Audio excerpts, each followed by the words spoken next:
मुंबई के 6 डॉन जिनके नाम से कांपती थी मुंबई।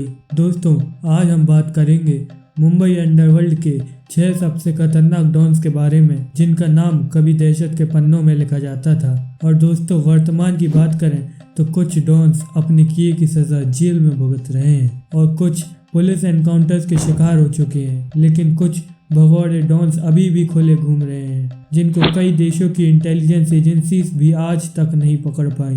दोस्तों, हमारी इस लिस्ट में 6 नंबर पे नाम आता है रवि पुजारी का।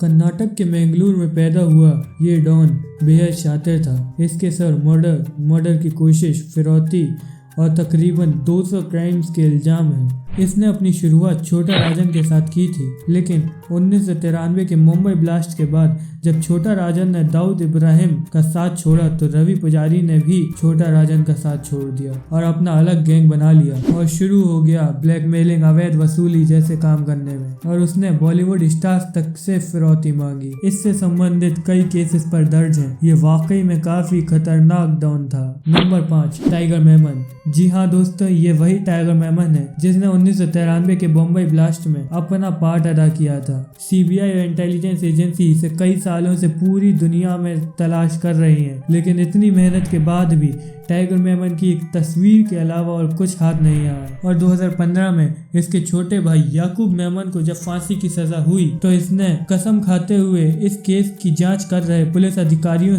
को धमकी भी दी थी कि वो अपने भाई का बदला जरूर लेगा। और दोस्तों, खुफिया एजेंसीज की माने तो वो इस समय पाकिस्तान के कराची में रह रहा है और माना जाता है कि इसके ऊपर आईएसआई का हाथ है, तो वो बेफिक्र होकर पाकिस्तान और दुबई में घूमता फिरता है। नंबर 4, छोटा राजन। दोस्तों, अंडरवर्ल्ड के इस खूंखार डॉन का जन्म 1965 में मुंबई के चेंबूर में हुआ था। इसने अपने काम की शुरुआत 10 साल की उम्र से ही कर दी थी। जिस उम्र में बच्चे पढ़ाई और खेलते कूदा करते थे, उस उम्र में इसने फिल्मों का टिकट्स ब्लैक करना चालू कर दिया था और इसने अपनी शुरुआत बड़ा राजन के साथ मिलकर की थी। और एक दिन बड़ा राजन की मौत हो गई। फिर ये बड़ा राजन की गैंग का असली सरदार बन गया और यही वो वक्त था जब छोटा राजन अंडरवर्ल्ड के खूंखार डॉन दाऊद इब्राहिम के संपर्क में आया, जिसके अंडर में रहकर इसने मर्डर, स्मगलिंग, फिल्म फाइनेंस, फिरौती में अपना सिक्का जमाया और इन अपराधों को खूब अंजाम दिया। इसने दाऊद के साथ मिलकर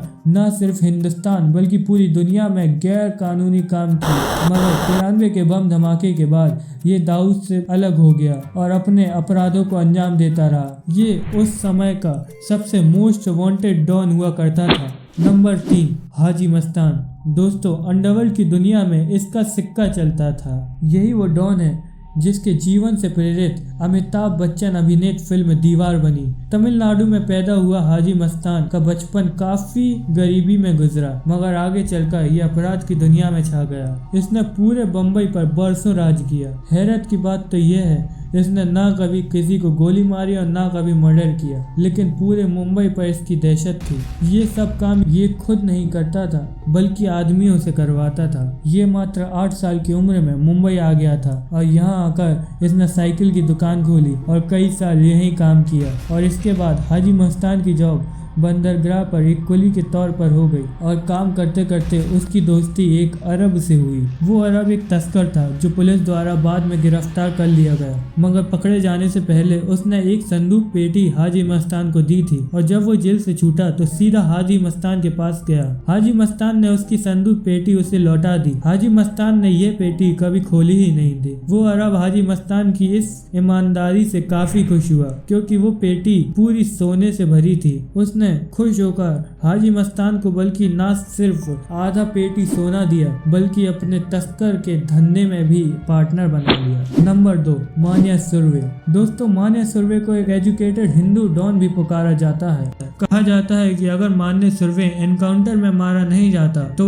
वो डॉन दाऊद इब्राहिम का सफाया कर देता। सुर्वे ने मुंबई के कीर्ति कॉलेज से बीए किया था। दादर के नामी गुंडे भार्गव दादा की शरण में आकर 1983 में उसने एक आदमी की हत्या कर दी जिसमें उसे उम्र कैद की सजा हुई। सजा के दौरान उसने सुभाष भट्ट नामक गुंडे को मार मार कर अधमरा कर दिया। जेल के हालातों को देखते हुए उसे रत्नागिरी जेल शिफ्ट कर दिया गया और खराब तबीयत के बहाने से वो हॉस्पिटल में भर्ती हुआ और 14 नवंबर 1989 को वो पुलिस को चकमा देकर भाग गया। वहां से भागकर मुंबई में उसने अपना गैंग बना लिया, जिसके साथ ही उसने लूटों, कातिलाना हमलों और बैंक डकैती जैसे कई अपराधों को अंजाम दिया। एक बार पुलिस को खबर मिली कि वो अपनी गर्लफ्रेंड से मिलने वडाला आ रहा है। पुलिस और मान्य सुर्वे के बीच जबरदस्त मुठभेड़ हुई, लेकिन आखिरकार मान्य सुर्वे एनकाउंटर में मारा गया और उसके मरने की वजह बनी उसकी गर्लफ्रेंड विद्या जोशी। सुर्वे के इस एनकाउंटर को मुंबई का पहला एनकाउंटर माना जाता है। नंबर 1, दाऊद इब्राहिम कासकर। दोस्तों, इसे तो हालांकि सभी जानते हैं। इसके पिता एक पुलिस कांस्टेबल थे। बचपन से ही दाऊद ने कई गैंग वॉर्स देखी थी, जिसका असर उसकी जवानी पर भी पड़ा। सबसे पहले उसने अपने पिता के पुलिसिया रुतबे का फायदा उठाते हुए लोगों से वसूली करना शुरू किया। आगे चलकर वो करीम लाला की गैंग से जुड़ा और उसने अपनी डी कंपनी स्थापित की। दाऊद अपने दुश्मनों को कतई जिंदा नहीं छोड़ता था। दाऊद ने अंडरवर्ल्ड की दुनिया को एक अलग परिभाषा दी। उसने मैच फिक्सिंग जैसे अपराध को जन्म दिया। वहीं फिल्मी हस्तियों को धमकाकर वसूली, तस्करी, रियल एस्टेट जैसे क्राइम को मुंबई में आम कर दिया। 1993 के बम्बई ब्लास्ट का दाऊद इब्राहिम मुख्य अपराधी है, जिसकी वजह से आज भी पुलिस को उसकी तलाश है। मगर आज भी दाऊद अलग अलग नाम से पासपोर्ट बनवाकर अलग अलग देश में भेज बदल कर सफर करता है। खुफिया एजेंसीज की माने तो वो पाकिस्तान में कहीं छुपा हुआ है और वहीं से अपने डी कंपनी के काले कारनामों को कमांड देता है। दोस्तों, अगर वीडियो पसंद आया हो तो लाइक, शेयर, सब्सक्राइब करना मत भूलना।